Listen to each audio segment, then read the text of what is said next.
Oh man, how is it going, everybody? Welcome back to another beautiful day out here in East Lansing, per usual. It is a cozy 80 degrees and I am on a bike and I am pumped. Let's get into it. Oh boy, you can hear this rattling, can't you? It's been driving me bonkers lately. I'm bouncing around, that's why I'm always like holding on to it. And I know that's my fault. I take full responsibility for this. I could have fixed this by now, but I have not. Honestly, I'm not gonna lie. I don't know if I'm gonna put it back on.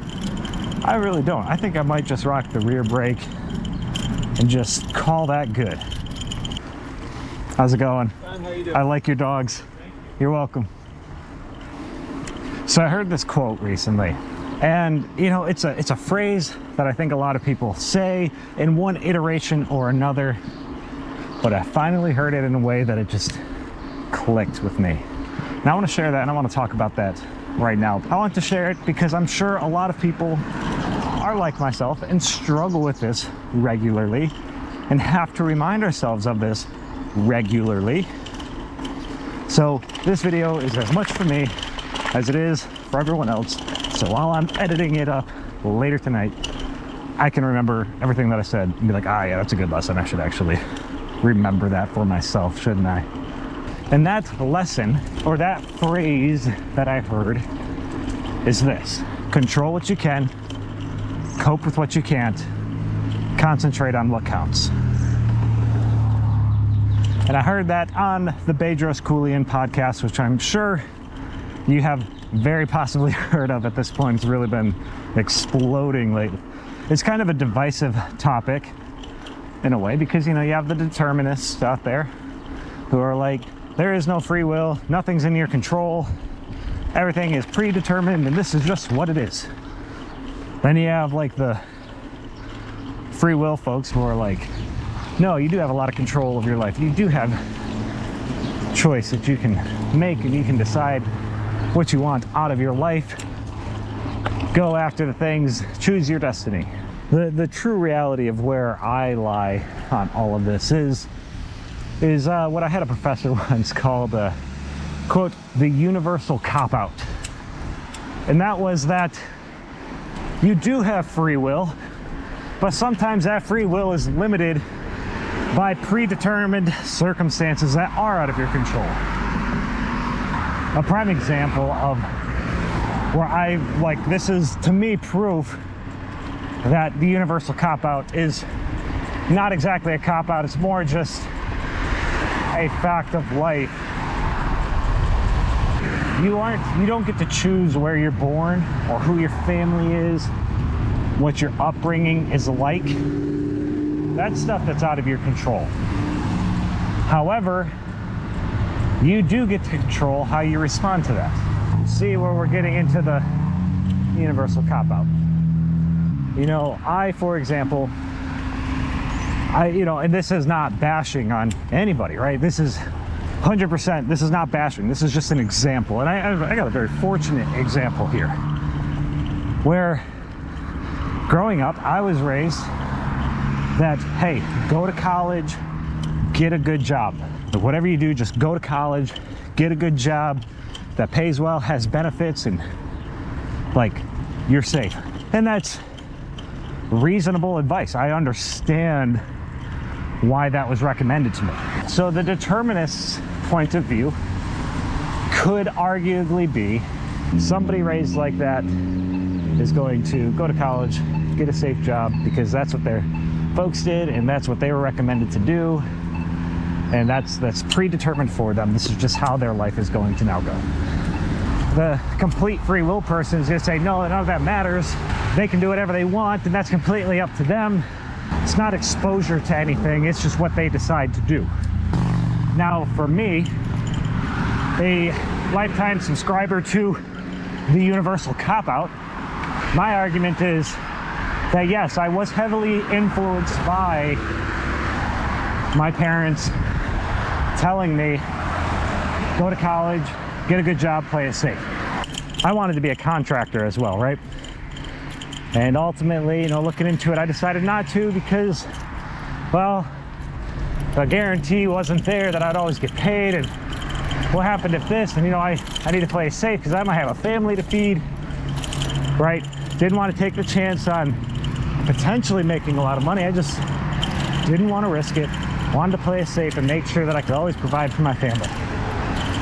All right, so we've laid out that basis, right? That my career path, my life path, which I do believe would have been, fulfilling, and I would have had a good life, and I would have enjoyed it. I'd get a job. I wouldn't love the job, but it'd be a job, and it'd be a good job, and I'd be able to find joy and fulfillment in part of my life, with my family and friends and the legacy I left that way. However, over time, through happenstance, through chance encounters, but also through decisions that I made and risks that I decided to take, I decided, no, I want more than just that. I want fulfillment in every area of my life. I want to risk something. I want to have the big reward, and I want to leave a legacy that goes far beyond what I can do personally. And I want to leave something for my wife and my kids that if anything happened to me, they are set and taken care of. So my decision then was, okay, I need to start a business. I'm going to start putting out content for free that will help other people out, but also if something happened to me, my wife, Brooke, my future children can look back and remember me, remember these stories, hear my thoughts, and particularly my kids, hopefully learn a little bit more about their dad. The business side of it is, one, I wanted to help out more people, but two, I want to make a lot of money, not gonna lie, so that I can help out other people and I can help out my kids and my family, and then they don't have to worry about money. And the best part about running a business is that you can reach those goals by helping other people reach theirs. This is why I believe in the universal cop-out, that yes, I was determined in a way. I was guided in one direction, and I was going in that direction for a long time. But there was still something in me that didn't feel quite right, and I was like, no, you know what? I'm going to take a risk.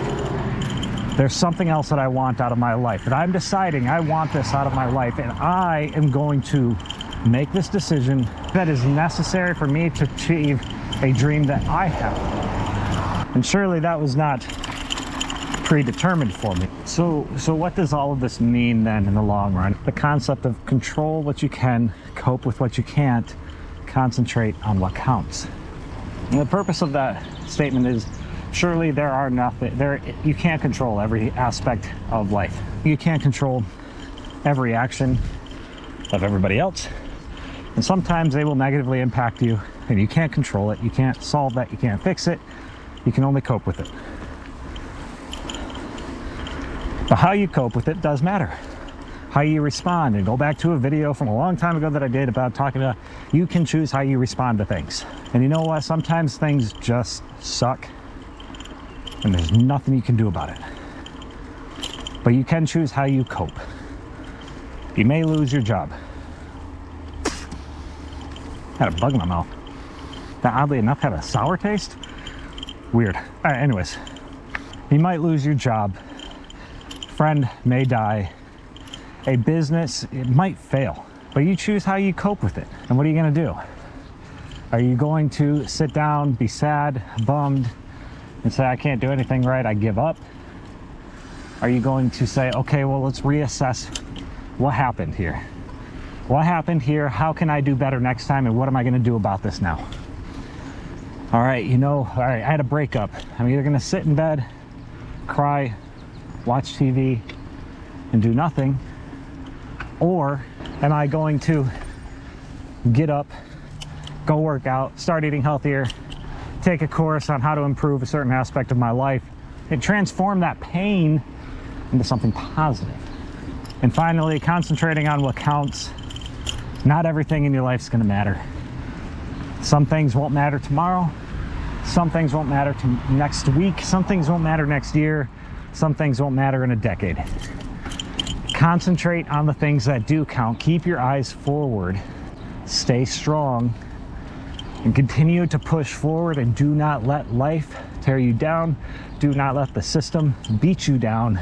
Do not let your competitors take advantage of you. All right, everyone, as always, thank you very much for taking the time to listen. I always appreciate it. We're gonna go do some grocery shopping really quick, and then we're gonna head home and do yard work. Anyways, as always, thank you very much. And until next time, have a great day.